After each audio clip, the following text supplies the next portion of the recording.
Hi, this is Stephanie. You're listening to the Healthy Practitioner podcast, where we talk health, wellness, and all things detox.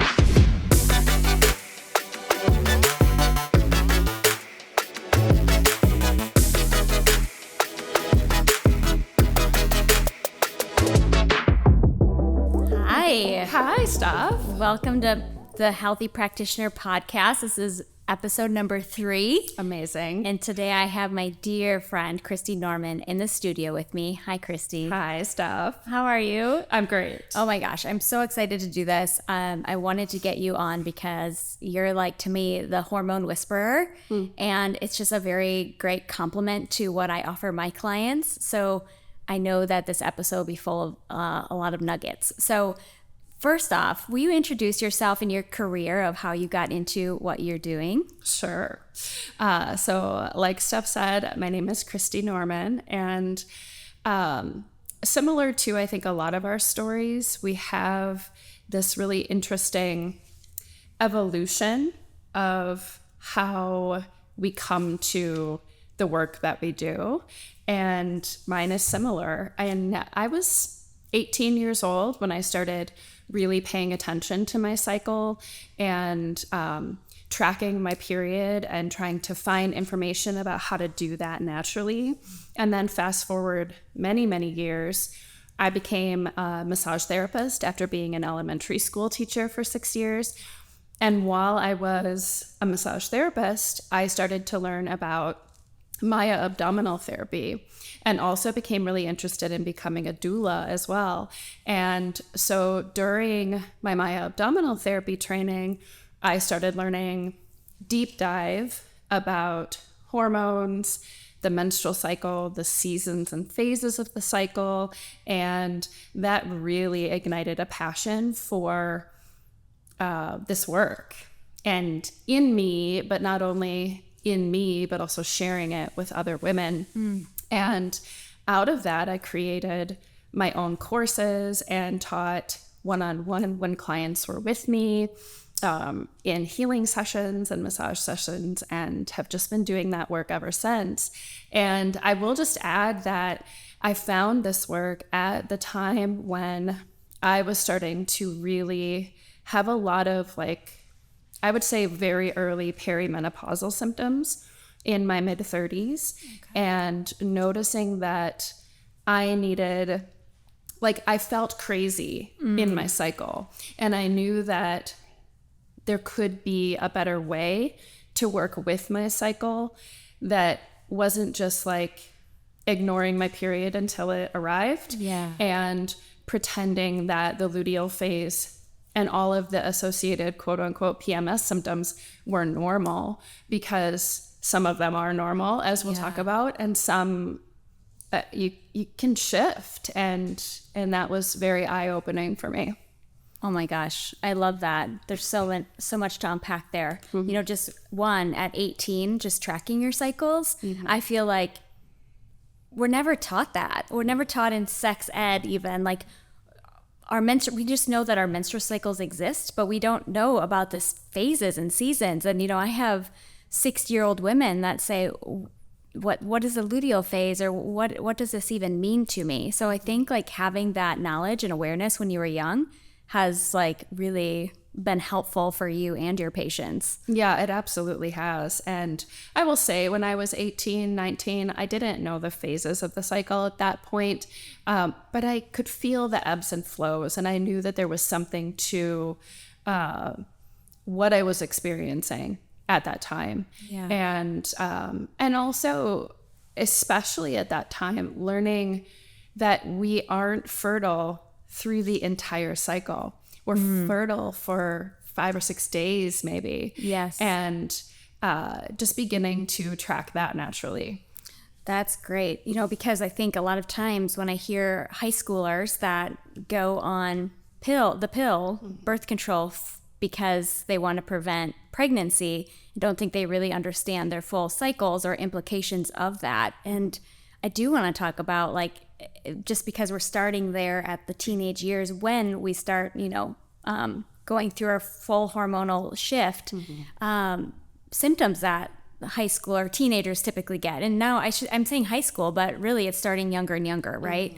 So going back to that, like just a lot of the fake estrogens that we're exposed to in our world, like the toxic receipt papers, the plastic containers, there's so many fake estrogens in the world that we're starting to see girls go through periods at young ages, maybe even starting at age 9. And I don't know if you've seen a correlation with that over the years of you being in practice. It's interesting. I haven't seen very many young women in my practice. For the most part, clients who are coming to me are coming when they are in their maybe late 20s, mid 30s. They're having fertility challenges. That's really been a wheelhouse of mine. And, but the younger, what you're speaking to, I actually have a memory of that. When I was teaching first grade, I had a young girl in my first grade classroom who was developing and who ended up getting her period in 3rd grade. Wow. And yes, I totally agree with you in terms of the exposures that we have to those xenoestrogens and phytoestrogens are really bringing on that development earlier and earlier. Yeah. And then like going into that as we continue to age and at that, so typically let's say around 14 is when women usually start getting their regular cycles. And with that, our whole body is changing, right? Our liver is like now getting bogged down with all these hormones that are flooding the system. And typically as teenagers, we might not have the best diet. It might be more standard American, gluten, dairy, carbs, sugars. And so not only with that, our liver's working overtime. And so the detoxing of our liver is really challenging. So then we get these external symptoms such as acne and moodiness and things that are showing up on the surface. And so with that, the typical like conventional wheel model is like, okay, let's start them on birth control. And then they get on birth control, and birth control, there's a side effect of depression. And so then they get started on an antidepressant, and then they're in their 20s and they're going to college. Then they put alcohol in the mix, which is of course just worse on their liver. And like, there's just never ending cycle for them. And then they come to you because they're graduated, they're getting married, they want to have babies. And now they're having troubles conceiving because of this train, right? Whereas if we could have just started them even before they start menstruating, right? If we can stop exposing them to like the fake hormones in the society as much as we can and limiting that so that they can have regular cycles. Absolutely. So absolutely. And I think there's just a lot of education that can become really empowering if young women knew everything that you just described.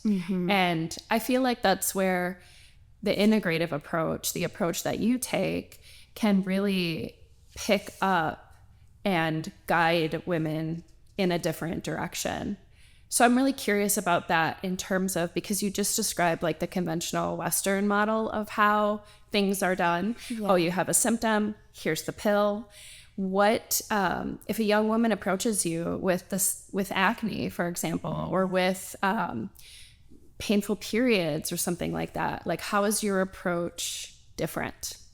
Yeah, that's a really good question. First, it's teaching them about their cycles and what they can expect, and having them, like as you mentioned, track their cycles. Like, where are they at when they're having most of these symptoms? Are they throughout the whole cycle? Are they worsening a week before their period? Are they worsening during their ovulation? Where is it? So tracking is really helpful. And then teaching them about cleaning their body so that their liver doesn't have to work as hard, so it can really do the detoxing. And then doing anti-inflammatory support. We can do that with supplements to get them over the edge. I love doing like fish oil and vitamin A. That's a big combo that I do with my teenagers. And honestly, there's a story that keeps coming to mind right now. I had a gal that was, I think she was around 16 when she started seeing me, maybe 17. She had cystic acne for years, and they put her on doxycycline, antibiotic, every day. And so she was on that for many years. And she's like, every time I get off of it, it comes back. She was just really frustrated. She's tried everything. It wasn't working. So I had her do this approach with cleaning her diet up. She was exercising regularly. She, all in all, she was a healthy gal. And so then she did the fish oil, vitamin A. Anyways, her skin improved and cleared up. And she was set to go to New York for fashion school. And she ended up stopping that career choice to go to the University of Iowa to become a nurse practitioner so that she could do the same thing. Oh my gosh. Because that's how profound those simple teaching steps were. Like they changed her life. Now, like cystic acne or just acne in general or the mood changes, like that affects their whole being. Yeah. So if we can help them prevent that, wow, what a big change. Right. Wow. Mm-hmm. What a really inspiring story. Mm-hmm. And an inspiring story for not only for you and for that young woman, but for patients that you have going forward. Yeah. Like this can be different. Totally. This can track differently. Yeah. Mm-hmm. And when I see that too, it's like if we can get the moms, because they might not be getting in school, but if we can get the moms to learn, yes, then we can have the moms teach their kids how to better help their hormones. Absolutely. Mm-hmm. Yeah, that makes me curious in terms of, because the pill is such a quick fix. Mm-hmm. And I think in our common culture, we want quick fixes. And especially when we're younger. Yeah. And so I wonder, what are some of the roadblocks to working with younger women, perhaps, as we've been talking about, but even, women in their 30s, in their 40s, is there a way that you found that works that helps them move or step away from the quick fix type model mm-hmm. and really see that this is lifestyle change and that it is more beneficial to do it this way? Ugh, that's a really great question, and it is very challenging. It's like the patient has to undo their growing up learnings, right? Because typically in Western medicine, since we were a child, that's what we were taught was like, we get sick, let's get a medication, we'll feel better, we'll keep doing that, So I feel like at the point where people come to see me, they're one step motivated to come into this side of integrative medicine because they know what I do. Mm-hmm. They might not know exactly the steps to take, but they know that I'm seeing things in a different lens. So I feel like they're already committed to doing some of the work. Sure. So when they come in, I'll get we have the Harmony Within program, and I'll probably talk about that later at some point. But, I get a full set of labs on them.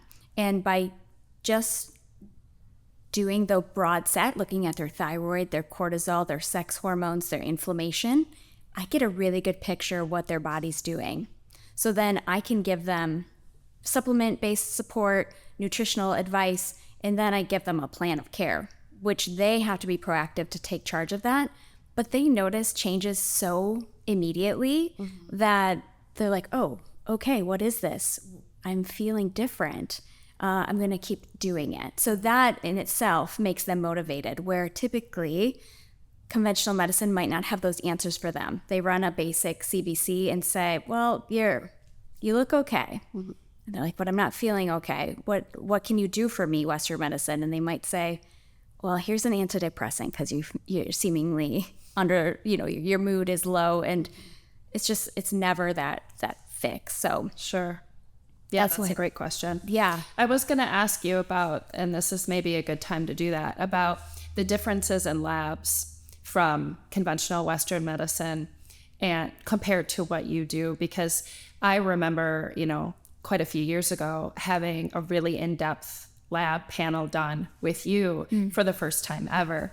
So you did kind of mention some of those quickly, but in comparison, even with the thyroid, for example, what do you test versus what does conventional medicine test? Yeah, so it's almost like the skimming of the surface with conventional, and then it's just us going in a deeper dive. So whereas conventional medicine might just test a TSH in a free T4 for your thyroid, for instance, we're checking your thyroid stimulating hormone, your T4, your T3, your reverse T3, and your antibodies, which might not make sense to the layperson, but it's really showing, like, does this person have what's called Hashimoto's, like an autoimmune type start to their thyroid health? And that's oftentimes the first thing that changes, is that their autoantibodies will change before their TSH even does. That's downstream. And so if we can see that, we can start making changes right away. If I see higher autoantibodies to the thyroid, I know that their body's not processing grains well. I know to look at their gut, because they might have what we term as leaky gut. Sure. And I haven't explained this yet on the podcast. So, like, to me, leaky gut is in your gut, you have really tight junctions. And that's when nutrients are going through, just the best nutrients are going through those tight junctions. Well, when we have inflammation, toxins, stress, those junctions start opening up. And so then when they start eating something, it's not getting broken down as well as it should. So bigger particles are going through the bloodstream, and the body is always like trying to maintain homeostasis. So it's looking, what shouldn't be in the bloodstream? And so it's tagging these proteins. So like grain, gluten, proteins are oftentimes tagged similar to a thyroid cell. So it's looking and it's like, okay, this shouldn't be in here, so it goes out. And then it's looking at healthy thyroid cells and it's like, ooh, that kind of looks like that other one, so I'm going to tag that for removal.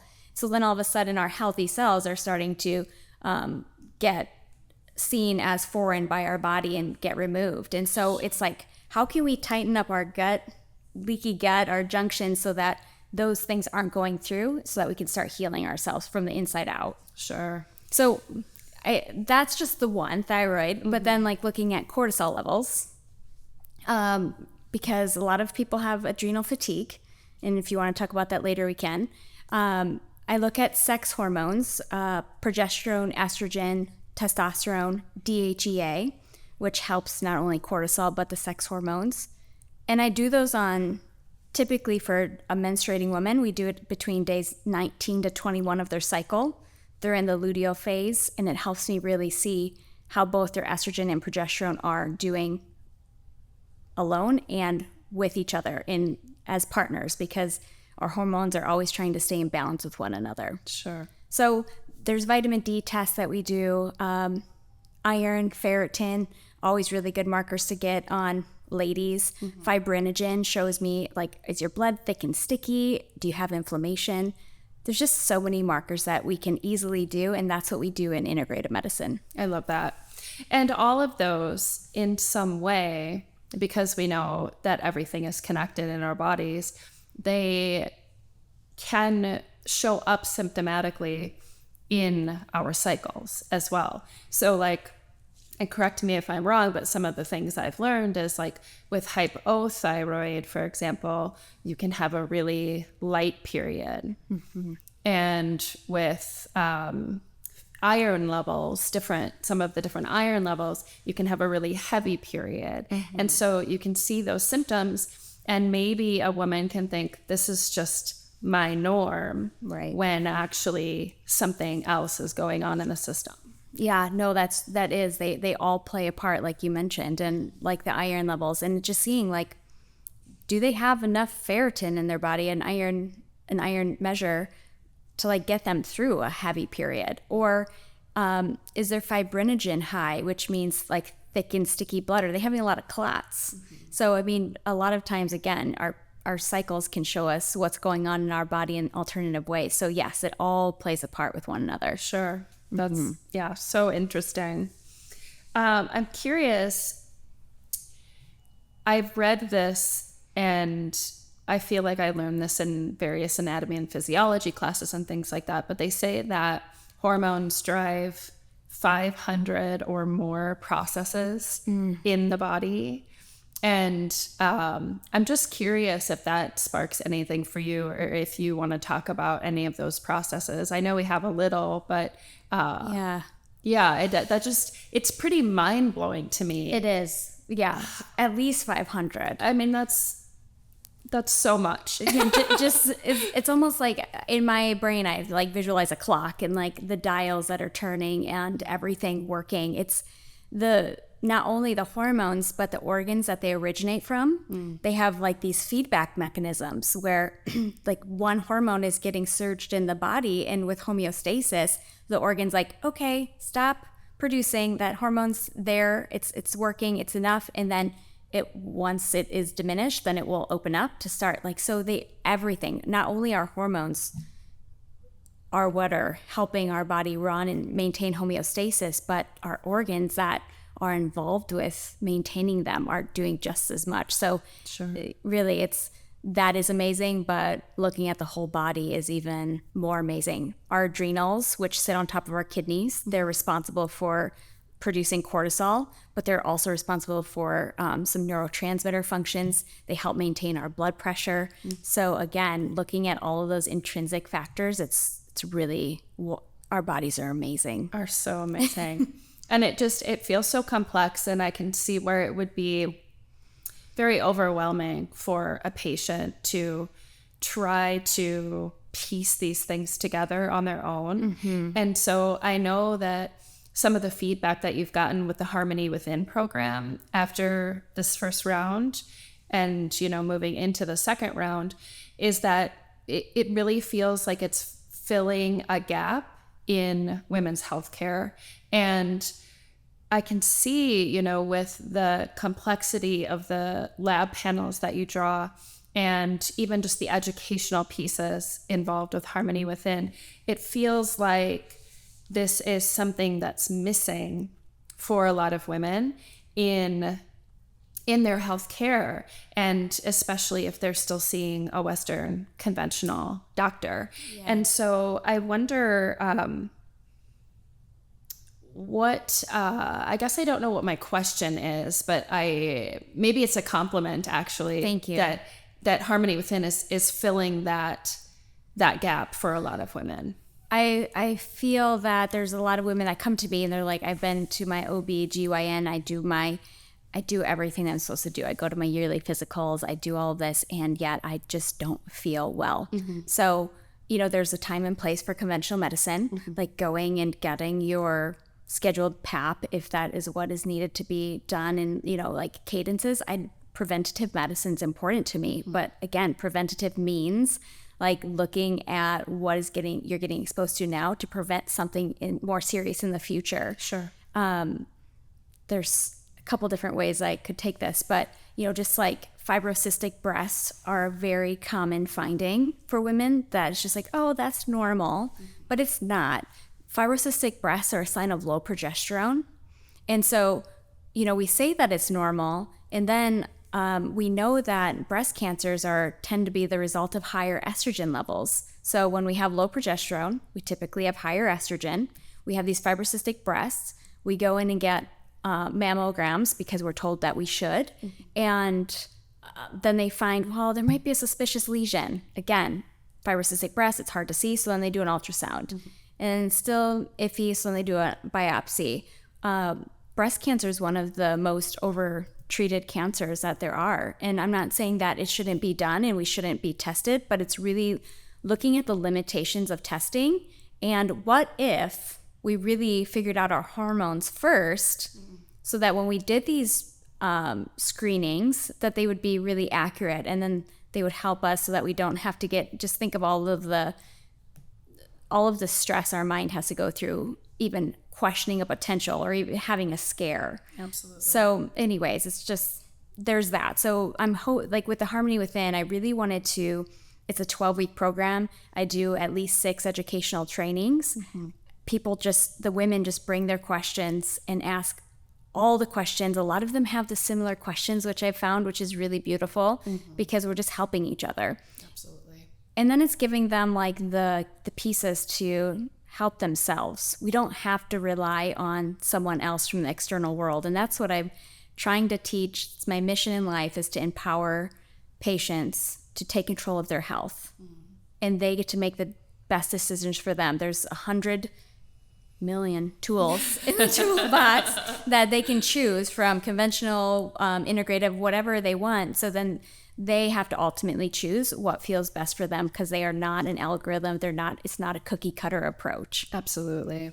And that's what it sounds like you're doing, even though Harmony Within is a group program, which, by the way, is amazing, because you're right. If one person in the group has a question, you can guarantee that many other people do too. Mm-hmm.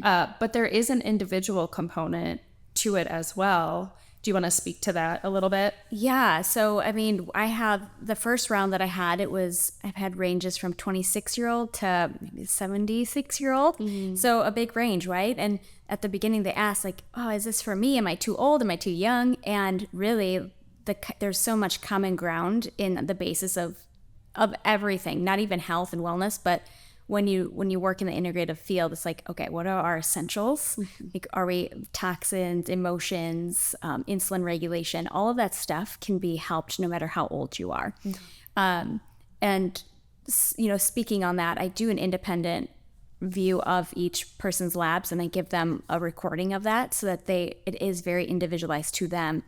And there was one gal, she was having PMDD. Mm. So debilitating depression 2 weeks prior to her cycle. So she's just this high functioning, newer mom. She's had this since high school, where she would just, she would do well the first 2 weeks of her cycle, and then she would just crash, and she wouldn't really know why it was happening or what to do about it. So with Harmony Within, we started doing getting her progesterone up, getting her hormones regulated, and she started feeling lighter, like her mood was happier. And at that time, I also was like, maybe doing a ketamine session, because I do ketamine infusions for clients.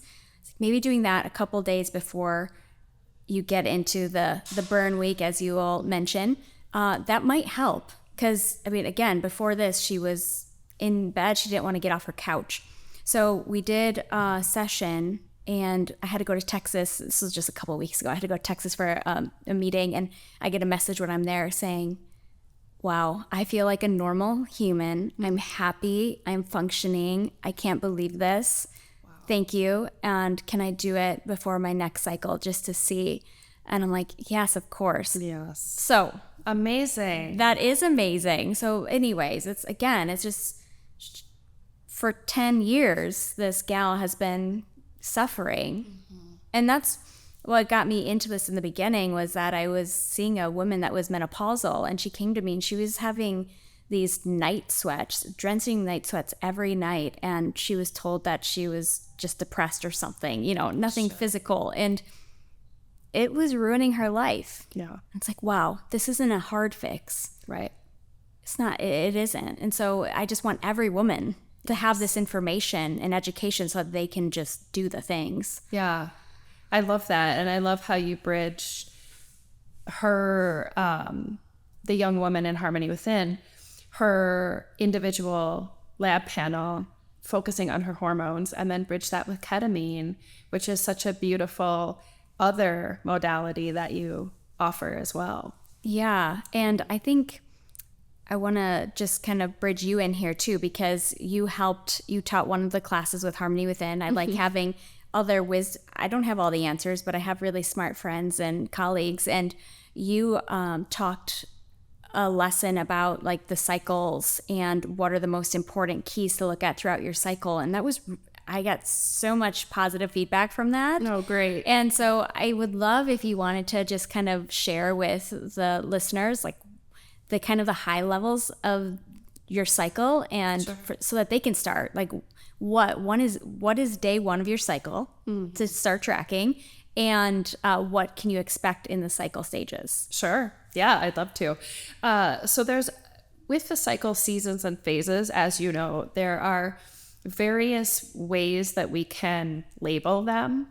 I think for today, what I would like to do is explain them through the lens of the moon phases, because as we know, like we operate and hear about the circadian rhythm a lot. And the circadian rhythm, it's our sleep-wake cycle, it's sunrise, it's sunset. It's the 24-hour testosterone cycle, because that is the cycle that testosterone takes. And in our common culture, that is very much how we operate and do everything that we do.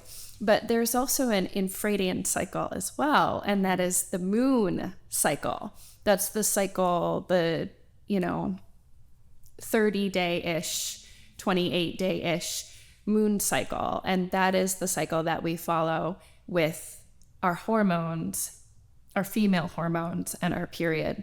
And so using those phases, what I'm not saying is that you have to ovulate with the full moon, bleed with the new moon. I'm not saying that. But when we think about the moon phases and we overlap that with our hormonal rhythm, then we can get some really great information about what to do in the phases and how to use that information and wisdom to support what's happening in our bodies. So the correlation is that new moon, when we cannot see the moon in the sky, that is our bleeding time. That's like when we have our period. And then the waxing moon, so when the moon is growing, that is the follicular phase of the cycle. That's when our eggs are getting mature and they're getting ready to ovulate. The full moon is ovulation phase. We are bright and shining. And then the waning moon, when the moon looks like it's fading and getting smaller, that is the luteal phase of the cycle. Traditionally, we would call that like PMS week. And then we start that cycle over again. So there's no beginning and no end, but there are specific, I like to call them still points, or like marker days within that cycle. And so Steph, you asked specifically about what is the beginning of the cycle. Cycle day 1 is the first day of bright red bleeding. And interestingly, most women, because they've been on hormonal birth control pills, they count the end of their period as the beginning of the next cycle. Because if you've ever looked in a hormonal birth control pill pack, you take your hormonal birth control pills and then you have the 7 days of like sugar pills, and that's your period. And then you discard that pack and you start a new one. But actually, the first day of your cycle is the first day of bright red blood. And then moving into, that waxing moon phase, that what you're looking for there is the point of change can feel like you're growing. I like to say that I'm coming out of the cave. I feel like I'm coming out of the period cave. I'm not so tired anymore. My energy is starting to come back. I feel ready to get back into my normal schedule and life. And if you're tracking your cycle, you can also start to notice that your arousal shifts around that time, that you feel more cervical fluid around that time. That's your shift into waxing moon phase or follicular phase. And then you have another still point, and that is ovulation. So if you're tracking your ovulation through temperature charting or something like that, then you know when you ovulate. But for other women who aren't tracking that way, you just can often get a sense of when you've ovulated because your cervical fluid changes, or because you have what's called Mittelschmerz pain, which is some of that ovary referral pain that you might get down low in your abdomen. And you're moving into acting on your goals and using the high energy that you hopefully have at that time to get things done and to take the actions. Whereas with bleeding time, we're typically wanting to move a little more slowly. We're wanting to rest. We're wanting to eat really warm, nourishing foods. We're wanting to do gentle exercise. Whereas as we're building through follicular and ovulation phase, then we can do our harder workouts and we can push ourselves a little more. We can stay up a little later, that kind of thing. And then we move into the luteal phase. And the point of change for the luteal phase is often that first irritation that you get, or that first feeling of stress. So you're dealing with things going along through your days, your stressors, whether they be kid stuff, work stuff, whatever. You feel like you got it, you can handle it. And then all of a sudden, something that normally wouldn't bother you bothers you.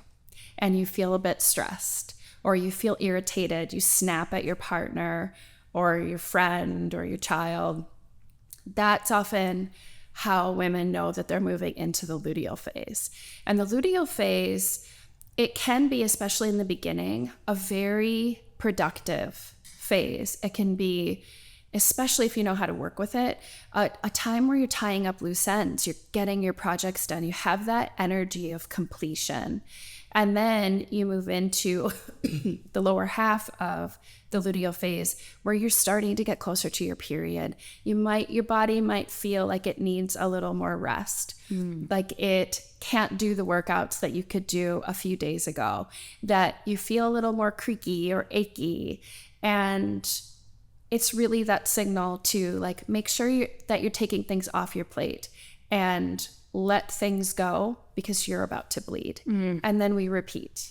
Love that. Yeah. It's so helpful. Even at the beginning when you were talking about the men, we operate on a men's cycle. We operate on the sun cycle, 24 hours. Like we have to get all this stuff done, but really women are 30 days. We're a moon cycle. Yeah. And what I love about that analogy as well is that it's fitting for women that aren't even menstruating, right? Yes, absolutely. So the postmenopausal ladies, they can pick up on the moon cycles for this is your cycle. So I feel like that's just a beautiful compliment. Absolutely. And it's one of those things where if you are postmenopausal, it's very easy to track the moon. There's calendars everywhere for that. Yes. And so what you're doing there is you're just focusing on, these are my more energized times, but it's also reminding you that there needs to be a few days of rest and just continuing that flow, because we need that time. We need those times to retreat,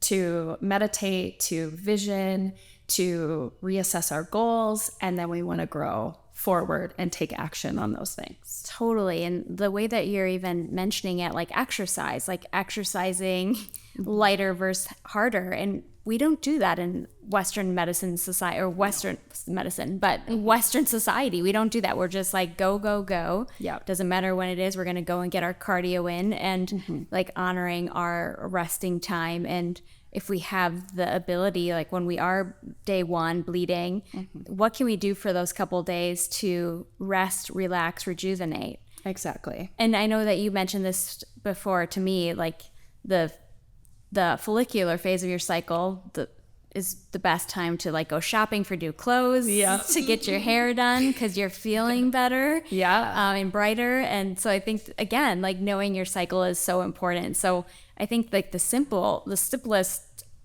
thing for women to get away from today is start tracking your cycle. Absolutely. I can say that I use, it's called My Calendar as a app that I use, but what do you use for tracking? I just have a free app as well, and I don't input anything into it because I know there's some controversy around, are they selling your data to third parties and things like that. But I will just track my first day of my period. So I'm keeping track that way. But what I typically like to do is I have a journal practice every day. And in the morning, when I'm sitting down to journal, I write the date, I write the time, and then I write my cycle day. So and that's one of the first things that I like to coach women through, is be able to know or guess within a few days what cycle day you're on. And if you can just track what cycle day you're on, and try to do that every day or every other day, tune in, think about it, that is going to give you that information about what phase you're in. And then you can start to find a language that works good for you for that. So if you like the moon phases, follow that. If you want to use the inner seasons, which is, I would say, probably the seasonal correspondences to the cycle that are most well known. So like inner winter, for example, is your period, and then you just tick through that way. Use those. I found a great book by Suzanne Mathis McQueen called 4 Seasons and 4 Weeks early on when I was studying this. And she has a different seasonal correspondence, but it's also, it was like the first language that I received and that my partner received when we were learning this. And so we like to use her seasons. So her period season is fall. And then the luteal phase, for example, is summer. So my partner and I, he will ask me like, oh, are you in summer? Because he sees that shift in me as well, Yeah. And so what's really nice about that is we have a language to share what is happening in my phases. And I encourage women to do that. Know what cycle day you're on and talk about it. Talk about it with your friends, talk about it with your partner, and create that language around it. And that will help you to learn where you're at and what those seasons mean for you all the time. So great. Friends and partners, even, I know it might feel like if you're just getting into it, track your cycle to start. And then maybe like bringing in the partners or the friends. But once you start talking to your friends about maybe the embarrassing, or which it shouldn't be, right? It's our body processes. It should be normal and easy to just say, hey, this is how I'm feeling. But once you start talking about it, you realize that you're not alone. Absolutely. And that your friends are going through very similar things, and then you can help each other. So it's like finding that community. Absolutely. So, I love that so much. Yeah. And, our experiences of the phases are unique to us and to where our hormones are at and where we're at emotionally. For example, ovulation, that phase for a lot of women is challenging because they are going through fertility challenges. And so there's some stress around ovulation. There's some stress around, am I, as they're getting into late luteal phase, am I going to get my period, or am I going to get a positive pregnancy test? And so not all of the phases, just because we say like, oh, they're high energy times and they feel great.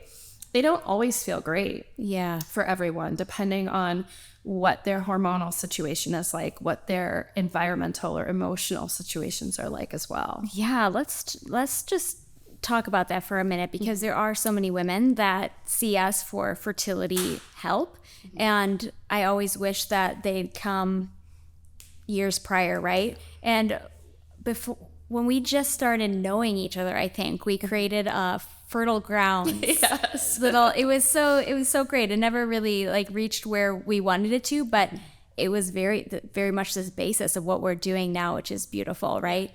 The complementing of what you do versus what I do, it feels like it really gets women on the right track for fertility. Absolutely. And a lot of times, again, I think a couple of women told me when they'd go to their conventional doc, it's like, well, you've had to been trying for maybe 6 months or a year or something crazy like that. And then miscarriages, they just are very insensitive to, no, people shouldn't be having miscarriages. And the biggest things that I will say, when I've seen women conceive and then miscarry is low progesterone. So I'm testing women right away, what's your progesterone levels? And progesterone is broken down by each trimester, what it should look like. And you really want to be on the upper 3/4 in my experience. And I support them with that.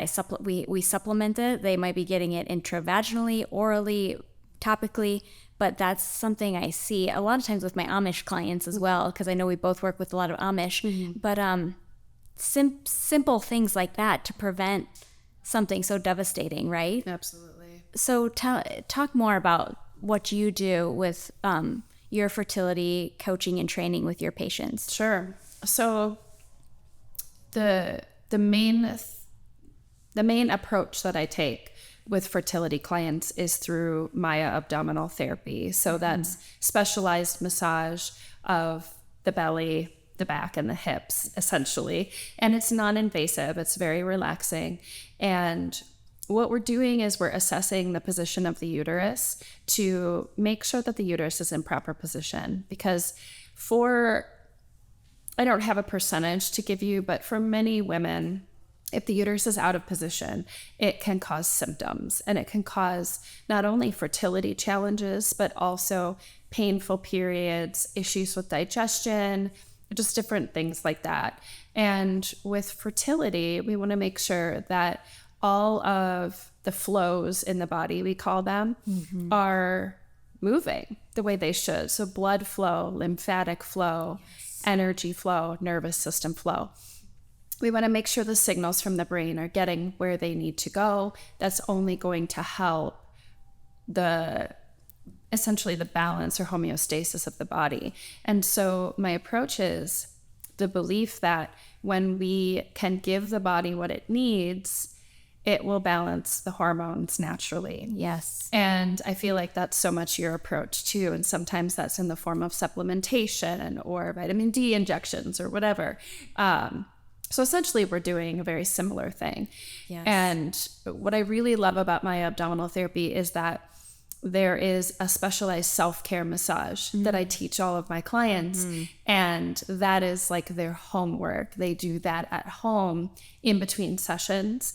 And it's, when I describe it and when I experience the work, it is very simple. It's massage. It's specialized massage. It works. It really helps women to get pregnant. It's changing things physically in the body, but it's also shifting emotional, mental beliefs as well, because I can't tell you the number of women who've come to me and they are carrying this belief, maybe from a doctor appointment that they had years before, or something that they've just told themselves for a long, long time. And the belief is that they can't get pregnant. They have this sense that they can't get pregnant. And there's something really beautiful that shifts energetically in sessions that allows them to drop that belief. And when they do that, they find that they can actually conceive. So beautiful. And I think the best part of that is like you are empowering them to take care of themselves. And when they're doing their self-care routine, they feel like they're doing something to help their fertility. They are, and they're feeling it. So they're feeling that power. So like, okay, I don't have to just wait and hope that I get my cycle or that this happens. Like, I'm going to do the work in between. And I think that's super empowering for women. Absolutely. Yes. Yes, because sometimes that's all we need is just something to do. Yes. To take action. Oh, yeah. Gosh, that's like in every single layer of whether you're dealing with kiddos that are sick or like you just want to do something for yourself or for others. And just a lot of times it's not a medication. Yes.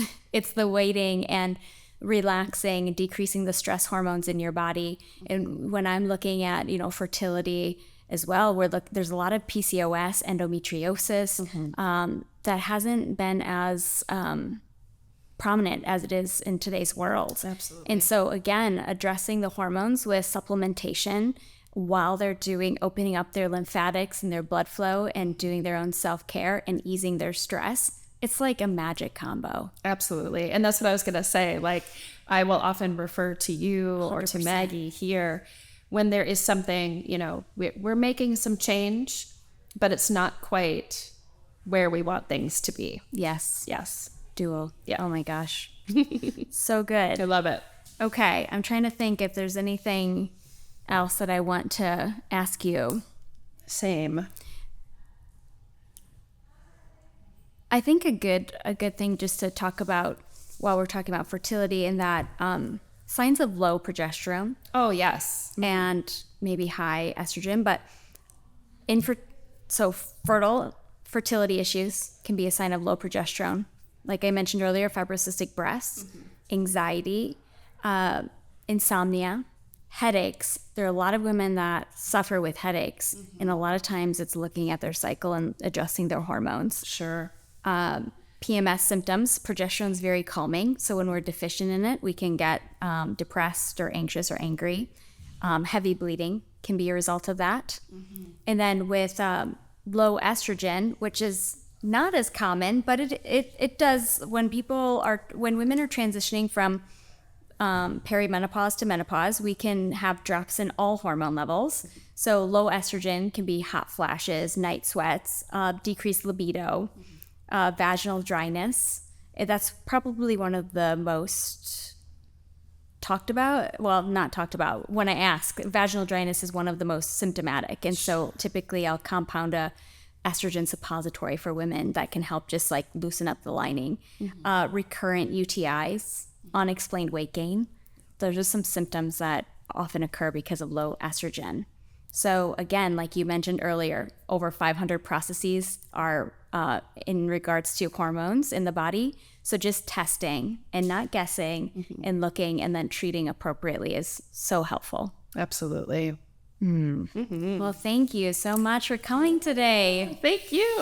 This is so fun. Well, you'll have to come back at some other point and we'll talk all things fertility or moon cycles. There's so many things that we could chat about. Absolutely. All right. Take care. Have a good day. Enjoy the sunshine. You too, Steph. Thanks. Bye.